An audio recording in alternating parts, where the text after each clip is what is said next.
you? No, yeah. That's awful. Yeah. I could make listeners listen to that. Yeah. No. Stretch that large letters. So, so that's what it almost cut me in. That's what I'm writing. It's versatile. It's a versatile.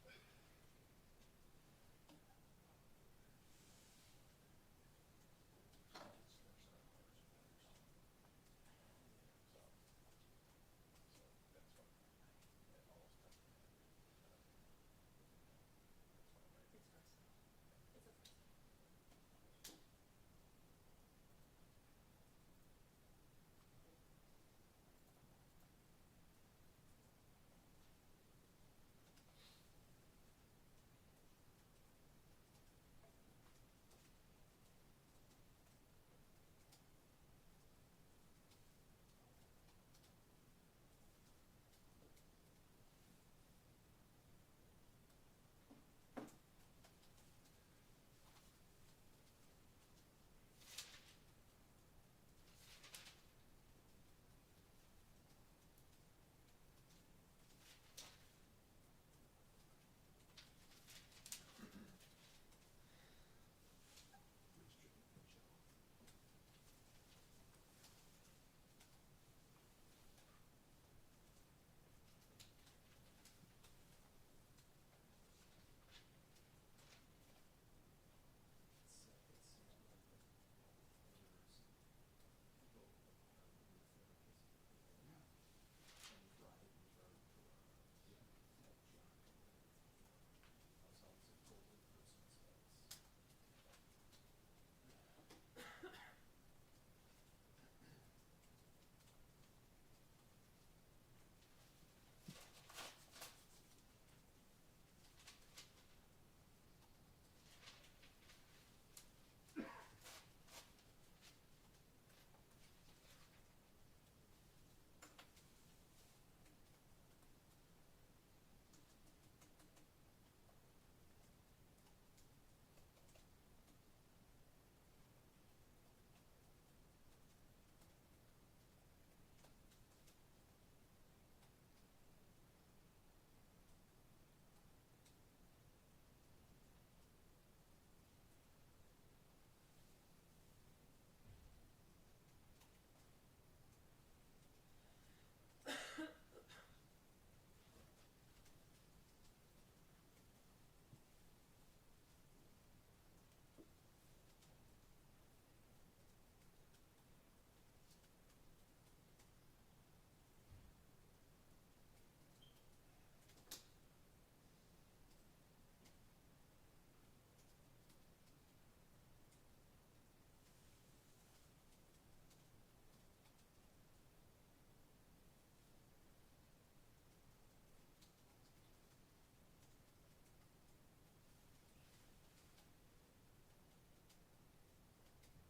driving her to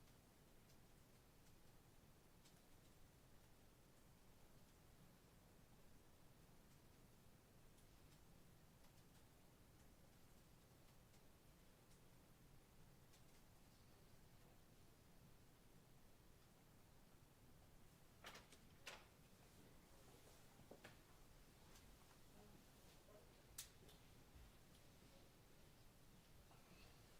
John Glenn before. So it's a golden Christmas. That's Any update on Lion or Kessler? Progressing. Kesselring saw the doctor again, so yeah, but I hope to see him skate by probably the end of the week here.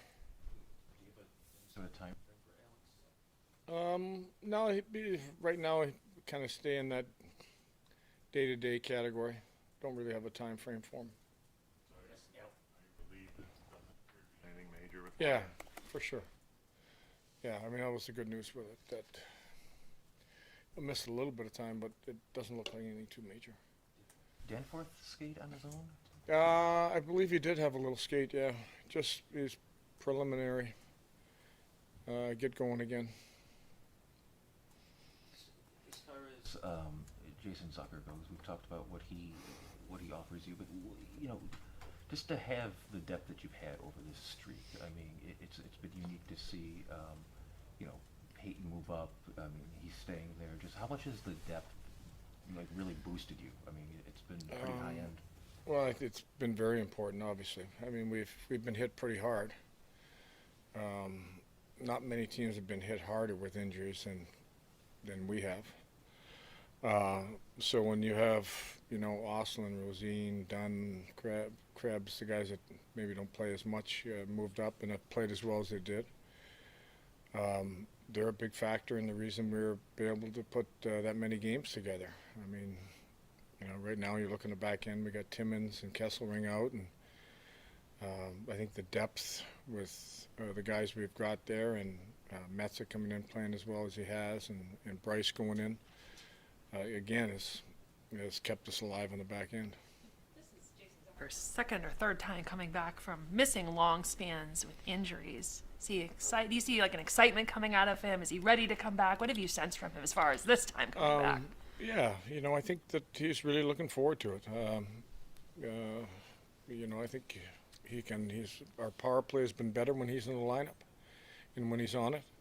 He's got the most power play goals, so he can help us in that aspect.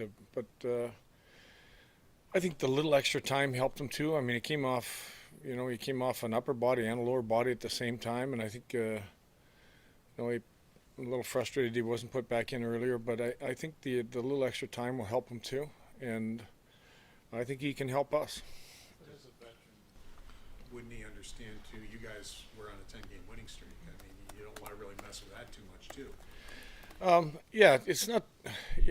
It's not so much. I'll say this about the winning part of it. It's just how well the individuals were playing. The reward for staying there. There wasn't like you could look at and say, "Boy, this guy's struggling." We were getting an effort from everybody that. When we sit as coaches, and even Yarmo sitting in some of our meetings, and we're talking about lineup, you're talking about, well, does he deserve to come out? And that's a great problem to have. You don't have that problem very often. If you want to base it on last game, we could probably have quite a few guys come out. He expressed his frustration to you about that? Yeah, for sure. I talked to him before that Dallas game, and he was anxious to get back in, which he should be. And any player that sits out shouldn't be happy. If he's happy, he's in the wrong business. So, as a veteran, put me in the lineup. And especially since every game he had been out was a winning game, and that was building up. You had to bring that up too, didn't you? I'm sure he did. No, he didn't. And he didn't bring any of that up. He wanted to play. He wanted to be back in the lineup. I respect that. I want him to be unhappy. I want him to be upset with not being in the lineup. That's a good place to be. How has this been for Kesselring? It seems like he's been battling really both of these injuries. Like he's never really quite gotten to 100%. Yeah, he was getting pretty close, and then again he got hit here again. Basically the same injury he was dealing with. So sort of tweaked what he was dealing with, and now hopefully won't be near as long. But we'll get him back and get him going again. The first one or the second one, I guess? I think it's the second one. The second one, not the first one. The second one. I know you're going to say it's one at a time, and I know that. Yeah. But you do have 6 out of the next 7 here, and it does seem like you've been building a lot here this season, especially in recent games. Just how huge an opportunity is this to really get everybody behind you and keep rolling in this building? I think it's really important that you focus in on what made us a good team, and that we played really well away from the puck. We played well defensively. We kept the high quality opportunities down. We were able to play the game the right way in tight games, won a lot of tight games, won overtime games. It is like you say, we're looking at one game, and that's tomorrow's game, but we would really like to establish that this is a tough building to come in and play, that when they come, they go, man, the Sabres are playing well in here. That starts with playing well defensively. I think that the second part, you got to be ready to flat out outwork the other team. You can think you can outskill them. There's skill everywhere. We got to be ready to put the work in. That means outskate them, out back check them. which has been a strong suit for us in this segment. Did you get a taste of that against Boston? Just the atmosphere. I mean, there was a buzz that night, and I think it was Yeah. special. The buzz was. I mean, it was awesome. There was, even when we landed the other night, there was a couple cars parked outside the airport there that, a couple guys were yelling. That was pretty cool to see too. But I think that's the excitement of getting yourself in a good place. We've worked hard to get to that place, so we got to work even harder to stay there. That was part of the meeting this morning. That there's nothing easy. There's no team you can point to and say, well, this is going to be an easier one tonight. We got to put the work in. We got to be ready to continue to play the way we've been playing behind the other team, manage the puck. We're managing the puck well. We're a tough team to play against. You talked about these are good decisions to have to make, but they're hard decisions too. And I'll use Dunn as an example. I mean, you've talked many times what he's brought to the lineup, and when you're sitting in there with your staff, that has to be difficult to say, well, maybe, do we pull him out or look at what he's brought? Yeah, I think, Paul, there's an opportunity with you look at the number of games we have to play that it doesn't matter kind of win or lose. We can put a couple fresh guys in the lineup, or if somebody's a little bit banged up, somebody else can go in. I look at Kozak. He's ready to play. He's knocking on the doorstep to getting back in, and I think he can help us too. We've seen when he's in the lineup, his speed, his penalty killing has been good. He's been a lot of nights he's been able to take key draws for us. So we've got. I still say it's a good problem to have. Josh Doan playing with Tage Thompson the last little bit. Well, I think you've got a guy that's incredibly. He's hard on the puck. Like, he's around the puck. He's a puck hound. He can take a lot of pucks away from people. He can surprise a lot of people, and he's still making good plays at the same time. So it's kind of a unique chemistry there between those two. That he's pretty good around net front, and Tage's got a great shot. But I think you look at the Dallas game where Tage is around net front and gets a rebound goal, and then gets a nice play from Ostlund. Sometimes there's a little bit of moving pieces when the lines, we're coming after power play or penalty killing. And it's an opportunity for other guys to play with each other. And I think you'll probably see a little bit of that too. It depends on what special teams look at on a given night. Thanks.